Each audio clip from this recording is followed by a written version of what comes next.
মাঝে নদী, নদীর দুই পারে দুটি গ্রাম, গ্রামের মানুষের যাতায়াত নদী পেরিয়েই। আর সেই নদীর ওপর রয়েছে বাঁশের সাঁকো। বর্ষাকালে নদীতে জল বাড়লেই হয় বিপত্তি, সাঁকোর ওপর দিয়ে জল বয়ে যায়। অনেকে আবার ঝুঁকি নিয়েই পারাপার করেন, কিন্তু আর কতদিন? এবার ইছামতি নদীর ওপর পাকা কংক্রিটের সেতু চাইছে বসিরহাট স্বরূপনগর ব্লকের চারঘাট গ্রাম পঞ্চায়েতের কয়েক হাজার মানুষ।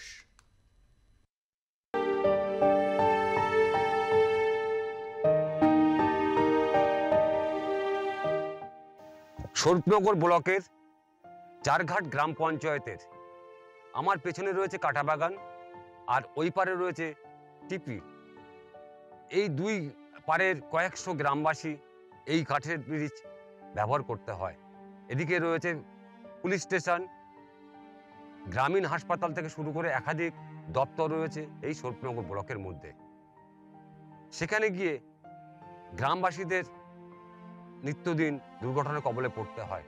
আমি ব্রিজটা দেখাবো যে কি দুর্দশার মধ্যে রয়েছে ব্রিজটা। বাঁশের দিয়ে তৈরি করা হয়েছে, নিচে বাঁশের ব্যারিকেড রয়েছে, প্লেয়ার করা আছে বাঁশ দিয়ে। একেবারেই ঝুঁকিপূর্ণ একটা জায়গা। সেই পেরিয়ে মানুষের নিত্যদিন যাতায়াত করতে হয় এবং নিত্যদিন দুর্ঘটনার কবলে পড়তে হয়। এ ঝুঁকি আছে বুঝলে, বর্ষাকালে ঝুঁকি হয়। কেন? ওই স্লিপ হয়ে যায়, তারপর পড়ে যাওয়ার ভয় থাকে। আমরা ব্রিজ হলে ভালো হয়, হচ্ছে না, সরকার জানে। ব্রিজটা অবস্থা মোটামুটি এইরকমই তো চলে, ফুলে টুলে দেয়। ভয় লাগে না যেতে? আর কিসের ভয়ে, সবসময় পার হয়। বাচ্চা কাচ্চা স্কুলে ছেলেপিলে যেতে তো আতঙ্ক। তা বলতাম না, আমরা এদিকেই তো বাচ্চা কাচ্চা যায় কিনা বলতে পারছি না। আমাদের বাড়ি তো দিয়াড়ায়। আপনারা কি চান? আপনারা কি চাইছেন? আমরা চাই ব্রিজ হলে ভালো হয়। কাঠের ব্রিজ বলে, কাঠের ব্রিজ তো ভালো না। সে তো ভালো না, কেন যাচ্ছেন? এর উপর দিয়ে যাওয়া ছাড়া তো কোনো উপায় নেই। এই রাস্তায় তো মানে আমাদের বিডিও যেতে, আমাদের শরীফনগর থানায় যেতে সুবিধা, হাসপাতালে যেতে সুবিধা এই রাস্তা দিয়ে। এই রাস্তায় ব্রিজের কি অবস্থা? ব্রিজের এই বাসের উপর দাঁড়িয়ে আছে ব্রিজ। এর আগে এরকম দুর্ঘটনা ঘটেছে? এর আগে দুর্ঘটনা তো অনেকই ঘটে গেছে। তো টাকা পয়সা নেই, তারপরেও তো ঠিক হচ্ছে না। টাকা পয়সা সরকার, এখন সরকারের উপরে সব কিছু, সরকার তো কোনো কিছুই কাজ করছে না। সাধারণ গ্রামবাসীদের দাবি অবিলম্বে এই সেতুটি কংক্রিটে করা হোক, তাহলে তাদের অনেক সুবিধা হবে। বর্ষার সময় এর চেয়ে আরও খারাপ অবস্থা হয়। এই বর্ষার সময় বলে এই দেখতে পাচ্ছেন না, চট দিয়ে রেখেছে আছে। আচ্ছা, এই যে ধরার ব্যবস্থা, পাশে কোনো রেলিং নেই। রেলিং নেই বলেই তো আরও বিপজ্জনক। এই যে বাইক টাইকগুলো যাচ্ছে, যে কোনো মুহূর্তে যে দুর্ঘটনা ঘটতে পারে। আমরা চাইছি এখানে একটা কংক্রিট ব্রিজ হোক, এটা আমরা চাইছি। আসতে তো একটু ভয় লাগেই, কারণ যদি মানে কোনো দুর্ঘটনা ঘটে, গাড়ি টাড়ির জন্য বেশি একটু লাগে। গাড়ি একা হেঁটে আসলে অতটা না, কিন্তু গাড়ি টাড়ি থাকলে একটু অসুবিধা হয়। এবার বাচ্চা টাচ্চা নিয়ে তো সবসময় তো এরকম ভাবে আতঙ্কের মধ্যে থাকতে হয়। তো এটাই চাই যে ব্রিজটা আরো ভালো হোক, যাতে উন্নয়ন হোক, এটাই চাই।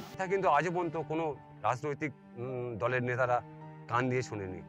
ভোট আসে, ভোট যায়, প্রতিশ্রুতি ভুরি ভুরি তারা দিয়ে যায়, কিন্তু সাধারণ মানুষের কথা একবারও কেউ ভাবে না। কিভাবে যাচ্ছে, কতটা আতঙ্কে রয়েছে? হ্যাঁ, ভয় ভয়তে যাই আমরা। সরকার পক্ষ যদি একটু খেয়াল করে তাহলে আমাদের যাতায়াতের ব্যবস্থাটা খুব ভালো হয় আর কি। হ্যাঁ, বাসের আছে, পেলা দেওয়া আছে, খুব রিক্সে আমরা যাতায়াত করি। পেশেন্টপত্র যেতে গেলে খুব রিক্স হয়, আমাদের হয়রানি হতে হয়।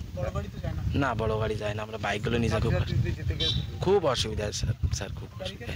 ব্যারিকেডের কেউ কিছু তো নেই, কিছু দেওয়া হয় না, বিরাট রিক্স। আর পাবলিক পক্ষ করেছে, এটা পয়সা দিতে হয় আমাদের, যাতায়াতের প্রচুর খরচও হয়। পঞ্চায়েত সমিতির তরফ থেকে এখানে টেন্ডার টাকা হয়, পঞ্চায়েত সমিতি কেন ব্রিজটা পাকা করছে না? তাদের মর্জি, তারা কেন করে না? তারা এটা সরকার পক্ষ বা পঞ্চায়েত পক্ষই জানে। মানুষ তো আতঙ্কে যাচ্ছে, কি কোনো সুরাহ কি আছে? শুরু এখন ব্রিজ হোক।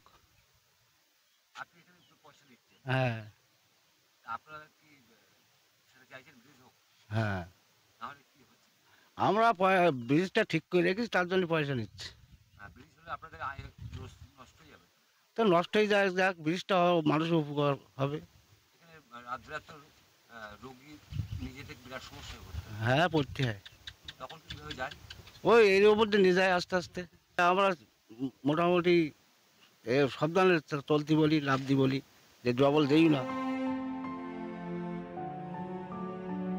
স্বাধীনতার পর আজও পর্যন্ত এই ব্রিজ কংক্রিট হয়নি এবং রাস্তাঘাট হয়নি পাকা। সব মিলিয়ে একেবারে দুর্দশার মধ্যে এই শোভনগর ব্লকের মানুষজন। ঘাটের মাধ্যমে আমাদের 3টা গ্রাম পঞ্চায়েতের লোকজন, একমাত্র ঘাট সেটা পঞ্চায়েত সমিতি থেকে ফেরি ঘাট হিসাবে লিজ আছে, সেখানে বর্তমানে একটা বাঁশের সাঁকো আছে, সেই বাঁশের সাঁকো দিয়েই লোকজন আসে। ওখানে যাতে আমরা কংক্রিটের ব্রিজ করতে পারি তার জন্য গভর্নমেন্ট অফ ইন্ডিয়ার কাছ থেকে আমাদের পারমিশন লাগবে নিতে, কারণ সেটা গভর্নমেন্ট অফ ইন্ডিয়ার ইনল্যান্ড ওয়াটার সার্ভিসেস দপ্তরের আন্ডারে আছে। আমাদের কাছে যদি স্টেট গভর্নমেন্টের কাছে সেন্ট্রাল গভর্নমেন্ট থেকে অ্যাপ্রুভাল আসে, স্টেট গভর্নমেন্ট ওইভাবে স্টেপ নেবে এবং ওখানে যাতে পাকা এবং কংক্রিটের সেতু হয় আমরা তার উদ্যোগ নিচ্ছি। স্বরূপনগর টিপির ঘাটের উপর দিয়ে স্বরূপনগরের যে মানুষ চলাফেরা করে জীবনের ঝুঁকি নিয়ে, সেটা আমার নলেজে আছে, কিন্তু বিষয়টা হলো যে আমাদের পঞ্চায়েত সমিতির দ্বারা এত বড় একটা কাজ করা কখনোই সম্ভব না। তাই আমি আমার জেলায় জানিয়েছি যে যাতে দ্রুত একটা কংক্রিট মানে ব্রিজ তৈরি হয়, সেই জন্য আমরা ওনাদেরকে লিখিতভাবেই জানিয়েছি। আমরাও সেই অপেক্ষায় আছি যে জেলার থেকে আমরা কবে উত্তর পাই বা তারা কাজটা কিভাবে শুরু করে, কবে করে, সেই মতো আমরা অপেক্ষায় রয়েছি। স্বরূপনগরের মানুষের দাবি অবিলম্বে এই বাঁশের সাঁকো সরিয়ে এখানে কংক্রিটের সেতু করা হোক, তাহলে স্কুল ছাত্র থেকে কলেজ পড়ুয়া থেকে শুরু করে সাধারণ গ্রামবাসী তারা প্রত্যেকেই সুরাহা হবে। স্বরূপনগর থেকে শ্যাম বিশ্বাস, আর প্লাস নিউজ।